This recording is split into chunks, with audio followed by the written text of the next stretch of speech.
से हैं आप सब। मैं मोना एक बार फिर स्वागत करती हूँ आप सभी का सीडीपी क्लासेस बाय मोना में। देखिए, आज हम बात करने वाले हैं अभिप्रेरणा और अधिगम यानी मोटिवेशन एंड लर्निंग के बारे में। यहाँ से 2 क्वेश्चंस आते हैं भाई, और ये 2 क्वेश्चंस हमें बिल्कुल नहीं छोड़ के आने हैं। 15 मिनट के लेक्चर में ये बिल्कुल क्लियर हो जाएगा कि आप जो भी 2 क्वेश्चन इस टॉपिक से आएंगे वो आप 110% सही करके आने वाले हो। तो आप वीडियो के अंत तक मेरे साथ बने रहिएगा। अच्छा, जो अभिप्रेरणा और अधिगम है, बेसिकली ये हमारा लास्ट टॉपिक है सिलेबस का। बस इसके बाद जो हमारा बचता है सिर्फ वही बचता है कि हम एनईपी डिटेल में पढ़ेंगे कल और एनसीएफ डिटेल में पढ़ेंगे एक बारी, क्योंकि यहाँ से सीधे सीधे 8 के आसपास क्वेश्चंस आ रहे हैं आराम से। तो वो 8 क्वेश्चंस तो हमें बिल्कुल नहीं छोड़ने हैं। तो वो थोड़ी सी मैराथन क्लास होगी, तो उसको आप अटेंड करना बिल्कुल मत भूलिएगा। और ये 2 क्वेश्चंस तो भाई बिल्कुल फ्री के हैं, तो आप अपना 15 मिनट तक का लेक्चर अटेंड कीजिए और ये अपने 2 क्वेश्चंस बिल्कुल सही करके आइए। चलिए, अभिप्रेरणा यानी मोटिवेशन के बारे में अगर आपको बताऊं तो ये बेसिकली इसका अर्थ होता है प्रोत्साहन। ठीक है, प्रोत्साहन यानी कि भाई अपने कार्य को गति प्रदान करना ही अभिप्रेरणा है। ये हमें मोटिवेट करता है। अभिप्रेरणा का काम है मोटिवेट करना, जिससे कि हम मोटिवेट होंगे तो क्या होगा कि हम किसी भी काम को आसानी से कर पाएंगे। तो ये यही बताता है कि भाई किसी भी काम को आसानी से करने के लिए आपको मोटिवेट होना बहुत ज़रूरी है। और मोटिवेशन ये अभिप्रेरणा है, और अभिप्रेरणा बेसिकली किसी कार्य को गति प्रदान कराती है। क्लियर है बिल्कुल। अब ये 2 डेफिनेशन अलग अलग साइंटिस्ट ने दी है। स्किनर ने बोला कि अभिप्रेरणा अधिगम का सर्वोच्च राजमार्ग है, यानी वो कह रहा है कोई भी लर्निंग बिना अभिप्रेरणा यानी बिना मोटिवेशन के कोई भी लर्निंग अधूरी है। अगर आप में अभिप्रेरणा है, आप मोटिवेट हैं, तो अधिगम आपका रास्ता बिल्कुल आसान बनता चला जाता है। आपका पूरे लाइफ लॉन्ग जर्नी बिल्कुल आसान हो जाती है। तो यही बोल रहा है कि अधिगम का जो है अभिप्रेरणा सर्वोच्च मार्ग है। और मैकडूगल ने कहा है कि अभिप्रेरणा की व्याख्या जन्मजात मूल प्रवृत्तियों के आधार पर की जाती है। कहते हैं कि भाई हम जन्म से ही जो मोटिवेट होगा डिमोटिवेट होगा, ये कह रहे हैं कि वो जन्म से ही होगा जो भी होगा उसके अंदर। लेकिन स्किनर कह रहे हैं कि भाई नहीं, ऐसा ज़रूरी भी नहीं है। आप किसी भी स्टेज में मोटिवेट हो सकते हैं, किसी भी स्टेज में डिमोटिवेट हो सकते हैं। लेकिन हाँ, अगर मोटिवेट आप हैं तो आपका अधिगम का जो रास्ता है वो आसान बन जाता है। और मैकडूगल जो कह रहे हैं कि वो ये एक जन्मजात मूल प्रवृत्ति है जिसके आधार पर ही अभिप्रेरणा की व्याख्या की जा सकती है। दोनों अपनी अपनी जगह सही हैं। 2 प्रकार के होते हैं मोटिव्स, आंतरिक यानी इंटरनल और बाह्य यानी एक्सटर्नल। देखिए, जो इंटरनल हैं हमारे, वो भूख प्यास नींद, ये सब हमारे इंटरनल हैं। और जो बाह्य होंगे हमारे किसी काम में इंटरेस्ट जनरेट होना, सेल्फ कॉन्फिडेंस जनरेट होना, सेल्फ रेस्पेक्ट जनरेट होना, समाज के प्रति प्रतिष्ठा जनरेट होना। तो ये जो भी बाह्य कारक होंगे वो सब एक्सटर्नल फैक्टर्स हैं। और जो हमारे खुद से रिलेटेड होंगे, भूख प्यास नींद, ये सब हमारे इंटरनल फैक्टर्स हैं। अभिप्रेरणा के कुछ सिद्धांत देख लेते हैं। यहाँ से क्वेश्चंस आते हैं, आप जरा ध्यान से देखिएगा। इसमें मैकडूगल का सिद्धांत आता है पहला, जो कि मूल प्रवृत्ति का सिद्धांत जिसे बोला जाता है। तो मैकडूगल ने कहा कि भाई मूल प्रवृत्तियां अभिप्रेरणा में सहायता करती हैं, और मनुष्य बालक अपने व्यवहार का नियंत्रण और निर्देशन मूल प्रवृत्तियों के माध्यम से ही करता है। बिल्कुल मूल प्रवृत्ति का सिद्धांत में मूल, रूट, उसको बिल्कुल बेस माना गया है। ये बेस है, बिल्कुल नहीं भूलना है। जो बिल्कुल मूल प्रवृत्तियां अभिप्रेरणा में सहायता करेंगी वही मूल प्रवृत्ति का सिद्धांत बताता है। और ये व्यवहार और निर्देशन मूल प्रवृत्तियों के माध्यम से ही संपन्न कराता है। और इसको जो दिया था वो मैकडूगल ने दिया था। मैकडूगल नाम याद रखिएगा, मैं से मूल प्रवृत्ति और मैं से मैकडूगल। उद्दीपन क्रिया का सिद्धांत, उद्दीपन अनुक्रिया तो हम बिल्कुल नहीं बोलेंगे। स्टिमुलस रेस्पॉन्स थ्योरी स्किनर और थॉर्नडाइक की है, ये बिल्कुल नहीं भूलना है। हम 50 बार पढ़ चुके हैं अभी तक 15 दिन के लेक्चर में। तो उद्दीपन अनुक्रिया सिद्धांत इज इक्वल टू स्किनर और थॉर्नडाइक। नहीं, देखिए जो संज्ञानात्मक होता है वो पियाजे का होता है, आप ऐसे कंफ्यूज मत होइए बिल्कुल भी। उद्दीपन अनुक्रिया का सिद्धांत प्रतिपादक जो है इसके स्किनर और थॉर्नडाइक हैं। उद्दीपक व्यक्ति को कार्य करने के लिए प्रेरित करता है, और व्यक्ति जब तक अनुक्रिया करता है, ये अनुक्रिया वर्ड है, इसको सही कर लीजिएगा।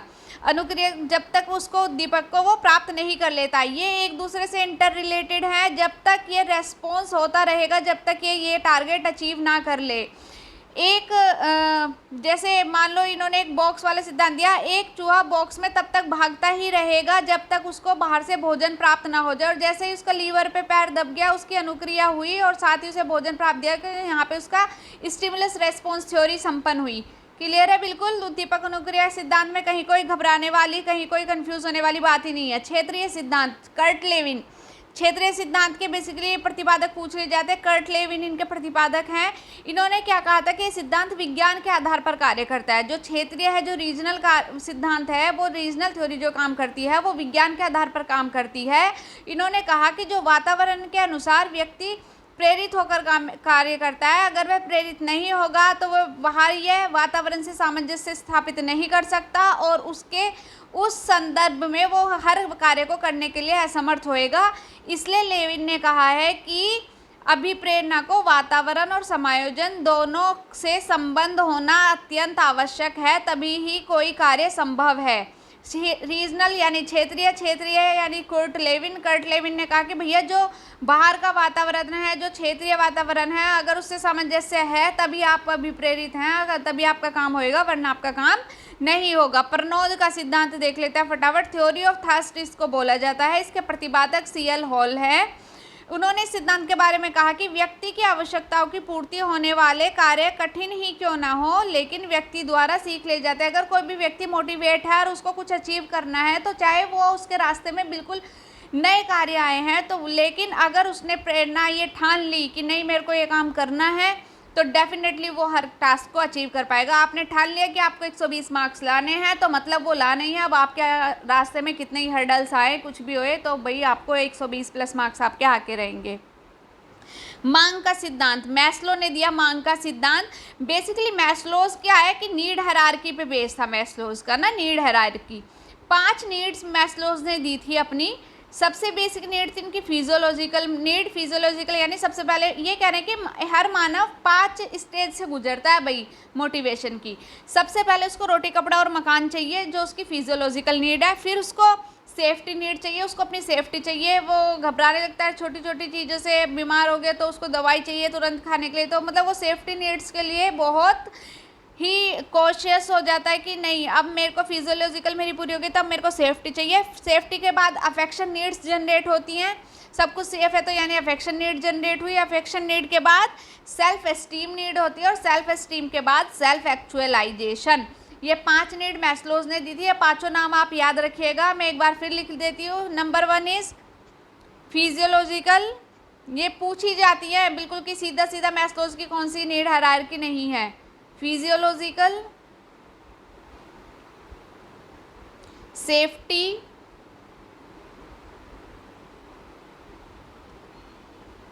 अफेक्शन मोटिव्स,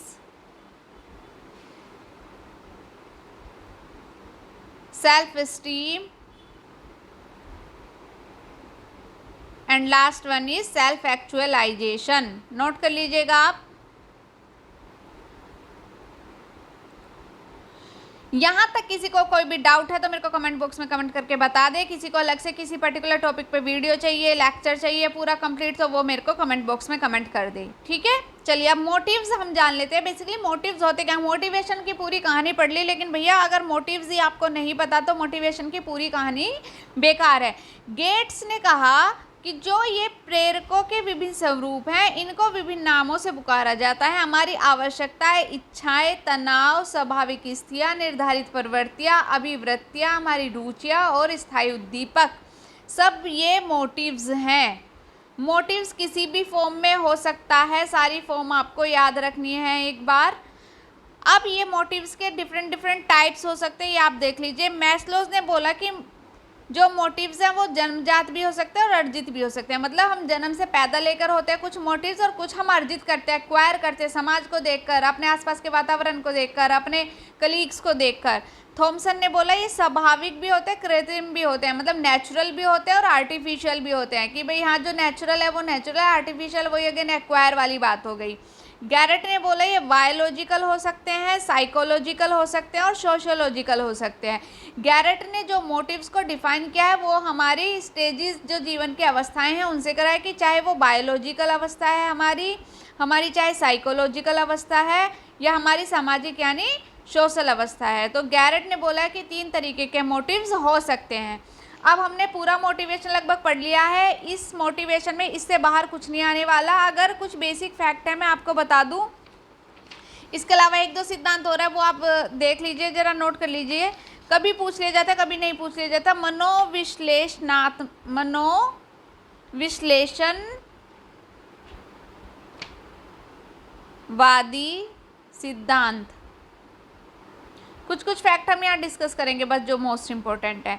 मनोविश्लेषणवादी सिद्धांत क्या कहता है? ये फ्रायड ने दिया था।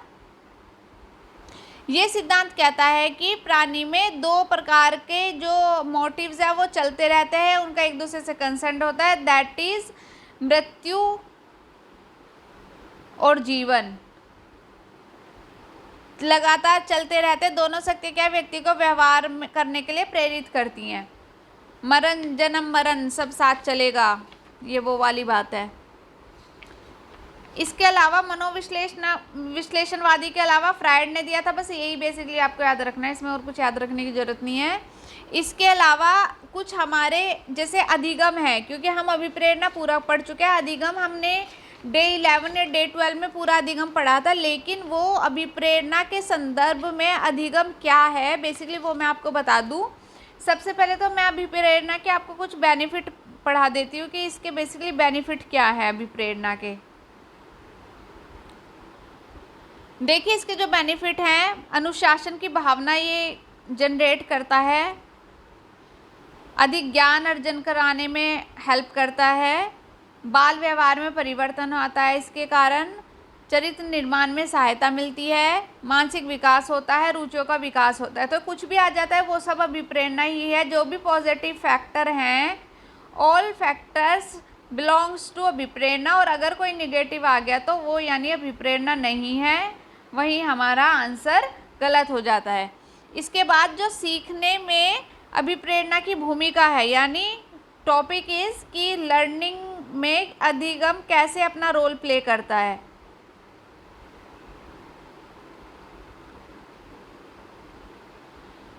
मैच्योरिटी, इसके कारण ही क्या होता है कि शिक्षक विद्यार्थियों की आयु तथा मानसिक परिपक्वता के अनुरूप उन्हें कार्य देता है, जिसके कारण उन्हें सीखने की उनकी कैपेसिटी बढ़ती है। अब 2 साल का बच्चा है, उसको 2 साल के हिसाब से काम दिया जाएगा, 10 साल का उसको 10 साल के हिसाब से। ये निश्चित उद्देश्य को हमारे पूर्ण करते हैं, हमारे निश्चित उद्देश्य को पूर्ण करते हैं। हमारे में आत्म अभिप्रेरण की भावना उत्पन्न होती है, इसके चलते हम प्रतियोगिताओं में पार्टिसिपेट करने के लिए तत्पर रहते हैं। तो ये कुछ ऐसे पॉजिटिव एस्पेक्ट हैं जो हमें अभिप्रेरित करते हैं कुछ भी लर्न करने के लिए। क्लियर है बिल्कुल? यहाँ हमारा अभिप्रेरणा टॉपिक समाप्त हुआ। बाकी कुछ क्वेश्चंस हैं, इंपॉर्टेंट क्वेश्चंस है, बार बार पूछे गए हैं, तो मैंने वो आपके लिए कलेक्शन कर दिया है, वो आप एक बार देख लीजिए। प्रेरक शब्द बहुत व्यापक शब्द है, ठीक है। अभिप्रेरणा आवश्यकता से इसका कोई अंतर्नोद, भूख का संबंध अंतर्नोद से है, यहाँ पे इंटरनल एस्पेक्ट है ये हमारा। एक शिक्षक पाता है कि प्रत्येक कार्य के लिए स्टार देने पर भी शिक्षार्थी अधिगम के लिए प्रेरित नहीं हो रहे। भाई स्टार वो दे रहा है सबको, लेकिन उसने आइडेंटिफाई किया कि कोई भी मोटिवेट नहीं हो रहा, तो ये यही डिनोट करता है कि किसी एक भी कार्य से अगर यहीं पे वो स्टार की जगह एक चॉकलेट देता बच्चों को, या फिर वो 5 स्टार देता, तो बच्चे मोर इंटरेक्ट होते, वो ज़्यादा खुश होते, उनकी लर्निंग ज़्यादा होती, क्योंकि बच्चों को बढ़ चढ़ के डेली ना डेली कुछ अलग चाहिए उनको, वो एक चीज़ से मोनोटोनस हो जाते हैं। भाई कोई शिक्षिका अपने विद्यार्थियों को अध्ययन करने हेतु आंतरिक रूप से विप्रेरित करने के लिए प्रोत्साहित करती है। तो इसका मतलब है अगर वो प्रोत्साहित कर रही हैं कि व्यक्तिगत लक्ष्य निर्धारित करें और निपुणता पाने में उनकी मदद करें, ठीक है। इसके बाद जिन बच्चों में उपलब्धि अभिप्रेरणा अधिक होती है उनके माता पिता प्रायः ऊंचे मानदंड स्थापित करते हैं। बिल्कुल क्लियर है। अंतर्नोद, इंटरनल सिद्धांत के अनुसार अंतर्नोद के कारण अभिप्रेरणा होती है। आवश्यकता, कुछ क्वेश्चंस और देख लीजिए जल्दी से। निम्न में से कौन सी विशेषता आंतरिक रूप से अभिप्रेरित बच्चों के लिए सही नहीं है? उन्हें काम करने में आनंद आता है, ये सही नहीं है यहाँ पे, ठीक है। एक व्यक्ति के जीवन में नाम व प्रशंसा कमाने की इच्छा किस प्रकार का प्रेरक होगा? वो इंटरनल होगा, एक्सटर्नल नहीं है, ये इंटरनल फैक्टर है। तो ये हमारे कुछ इंपॉर्टेंट क्वेश्चंस थे जो हमने अभी डिस्कस किए, इनसे ही सब कुछ आना है। आप याद रखिएगा मैस्लोज नीड हायरार्की आप याद रखिएगा, सिद्धांत आप याद रखिएगा, इसके इंटरनल फैक्टर्स कौन से होते हैं, एक्सटर्नल फैक्टर्स कौन से होते हैं, बस ये ध्यान रखिएगा। अभी प्रेरणा में इससे ज़्यादा नहीं पूछा जाता। इसके अलावा कल मैंने आपको बता दिया कि हम डे 15 पूरा NEP डिस्कस करने वाले हैं, पूरा NCF डिस्कस करने वाले हैं डिटेल में, और यहाँ से आपके 8 से 10 क्वेश्चंस बिल्कुल क्लियर होंगे। अगर कोई अभी भी किसी को डाउट है मेरे को कमेंट बॉक्स में कमेंट करके आप बताएं, सो दैट मैं उस पर एक्शन ले सकूं। और साथ ही आपके लिए अगर आपको किसी पे डिटेल्ड नोट्स चाहिए या फिर आपको डिटेल्ड लेक्चर चाहिए तो उस पर मैं वो लेक्चर जनरेट कर सकूं। देखिए इसके बाद हम हिंदी की एक क्लास लेंगे मंडे को, महा मैराथन क्लास होगी वो भी, और एक ही क्लास में 1-1.5 घंटे की क्लास में आपको पूरी हिंदी 30 में से 30 आपका पूरा सिलेबस कवर करा दिया जाएगा उसके अंदर, और उससे बाहर आपको कुछ नहीं मिलेगा। बस आप क्लास अटेंड करिए, अपना रिवीजन करते रहिए और चैनल को लाइक शेयर सब्सक्राइब करते रहिए। Thank you so much, take care, bye bye.